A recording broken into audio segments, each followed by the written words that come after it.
তোমাকে ভালোবাসতে আমার কোনো কারণ প্রয়োজন হয় না। তোমাকে আমি এমনিই ভালোবাসি। আমার দীর্ঘদিনের মান অভিমান তোমার এক ছোট্ট মেসেজে নিমিষেই শেষ হয়ে যায়। কখনো যদি জিজ্ঞাসা করো আমার জন্য ভালোবাসা মানে কি, আমি শুধু এটাই বলবো যে তুমি।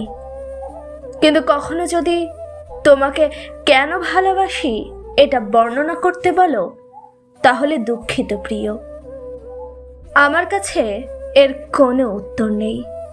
উত্তর একটা পাবে কারণ ছাড়া। টাকা, ব্যাংক ব্যালেন্স, ধন সম্পত্তি, অর্থ, অ্যাবিলিটি, জায়গায় জমি, সুন্দর চেহারা অথবা অন্য কিছু, এসব কিছু নয়। আমার প্রয়োজন একমাত্র, কেবলমাত্র, শুধুমাত্র তোমার সুন্দর মন। আমি তোমাকে ভালোবাসি, এমনিই বাসি। তোমাকে কোনো কারণ ছাড়াই ভালোবাসা যায়। আর তুমি আমারও হও। আর তুমি আমার হও বা না হও, আমি শুধু তোমাকেই ভালোবাসি। কাছে থেকে ভালোবাসার সৌভাগ্য হয়তো আমার নেই, কিন্তু দূর থেকে যতদিন বেঁচে থাকবো ততদিন ভালোবাসবো, প্রতিটা সেকেন্ডে, প্রতিটা মুহূর্তে।